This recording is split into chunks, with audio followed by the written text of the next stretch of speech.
Hello and welcome back to the channel. This is Nicholas from Moralis, and this is episode 5 of our tutorial series where we are cloning a RARIBLE using Moralis. And if you like this tutorial series, make sure to smash that like button. Alright, so in the previous episode we made this feature. We can click this create button. It will open up this boilerplate form that we can enter with the details of the item that we want to put up on auction, and we can now close it again. In this episode, we will make it possible to actually store stuff, and we will store the item and the description of the item on IPFS, and we will do it fast. And we don't need to know the know-how behind the scenes because Moralis takes care of us. Before we get started, we need to enable IPFS in our Moralis admin. So first of all, we need at least version 0.0.129 of the server, and if your version is lower than that, you need to press update restart and then restart the server. But I am already on 130, which is the latest version, so I don't need to do that. Then you need to click View Details and go to IPFS Configuration and then enable the IPFS server. That's it. Then you just save the configuration. Now let's go into our files. I was thinking that now when we're starting to get some number of lines here, we can just make it a little bit more easy to get an overview of the code. So let's just do some comments here and do nav bar, because this is related to the nav bar, and then we can move up also the button to create, to initialize the creation, to open up this form that we created in the previous episode. Then we can make another comment for this section which has to do with the user info. So user profile, can type it here, and then we can do item creation like this. So now it's a little bit more easy to see what we're doing. We can move this up a little bit. Okay, so now we are ready to get into our code. So what we need to start to do now is to define a new function, and it will be called create item. And it will be an async function that will basically create the item. First, we need to check, did the user select a file? We want to do some checking here. So let's check if the file, we can just create item file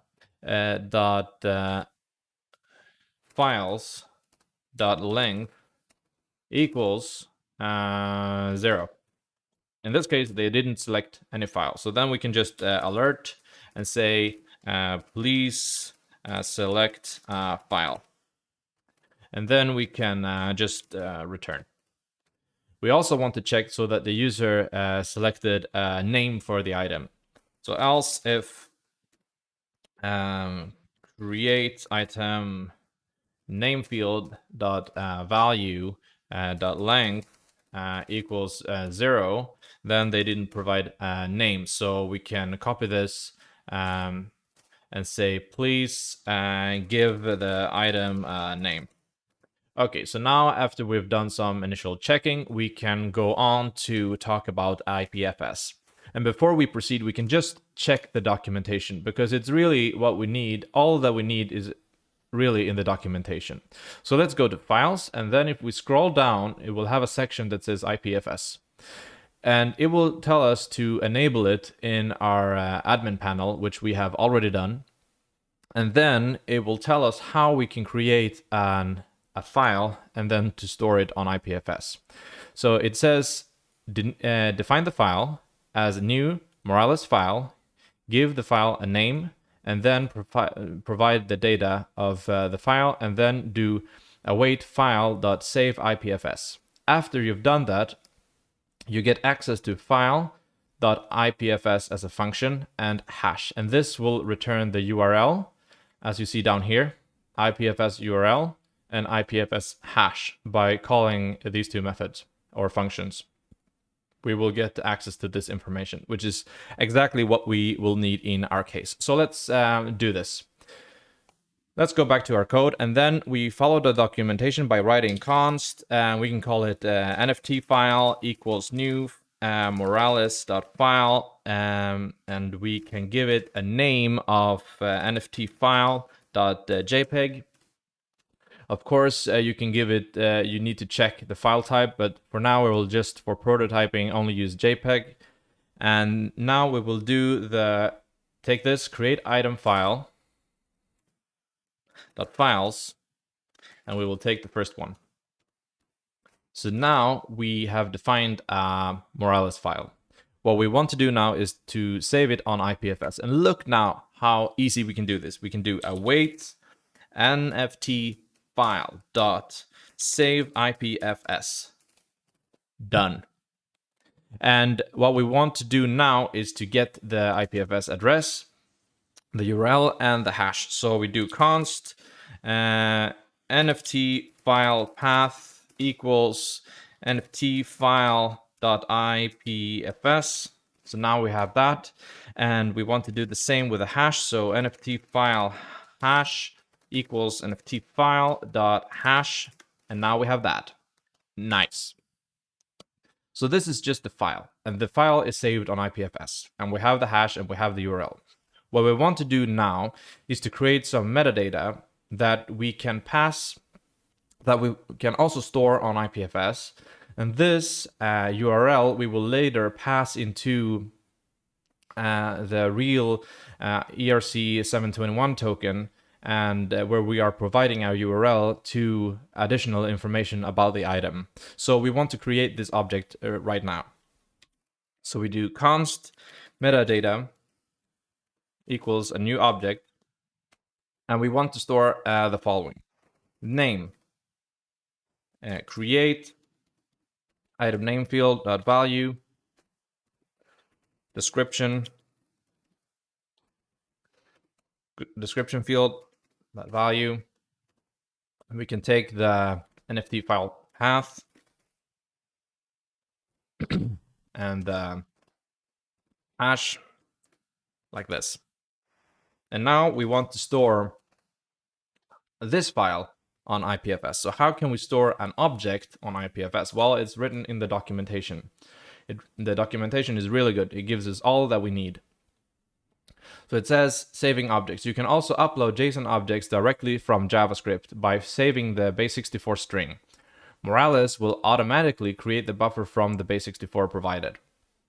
So what this means is that you can create an object, you store it using this syntax, you specify base64, you serialize it using this structure, and then you can save it. So let's just copy this back to our file, and then we will paste it, and we will replace the object being passed in to be serialized to metadata. We will call it metadata.json. Excuse me. Getting a sore throat. And then we want to do this. NFT file metadata yeah, let's just call this file. And we save this. And we want to do the same with the path and the hash. So we go down here, we do this path, and we do this hash. Path and hash, and we want to do this with this file to begin with. So now we have the IPFS, we have the hash, and now we can create the item and store it first in Moralis, and then in the next episode we can use this information to mint this NFT. So first we want to define an item. How can we do this? Well, the documentation tells us how in the objects section. It says simple syntax to create a new subclass of a Moralis object, which is exactly what we want to do. So we can just copy this, or actually we can copy all of this, go down here, and we're not doing something related to a game, so we can just say item, because we're defining an item that can be put up on auction, and we can call the item whatever, this object whatever we want that we are extending, but we will call it item since we are describing an item, so it makes sense.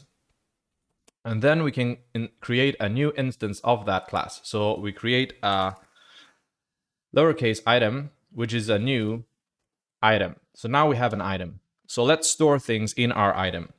Item.set, we already know how to do this. Item.set the name, for example, and this will be the contents of the name field. And we can just copy this line a couple of times like this, and we are now creating the description. Then we can take the description field, and then we want the NFT file path. We can just copy it like this, the NFT file hash. And then we do the same with the metadata path and this, the hash. And this is really all that we need. We can simplify it a little bit and call it just metadata file path, maybe, just to make it a little shorter. And then we can just save it, and it will be stored in the database, and it will create a new table for us, and it will populate it, and it will do all the things behind the scenes that we don't want to worry about. So let's just do await item.save, and let's just console log out our item so we can look at it to see what we got back.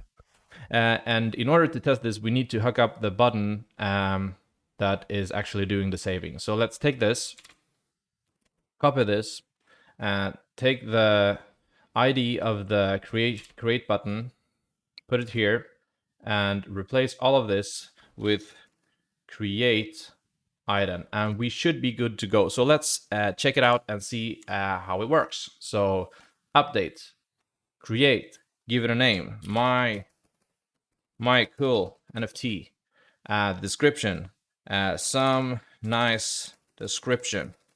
We can give it a price. We're not looking at this at the moment, so we can do whatever we want. We can choose a file, and this is just something that I quickly drew on paint.net. Not very nice, but at least it's something for demonstration purposes. And let's check our console while we are creating this.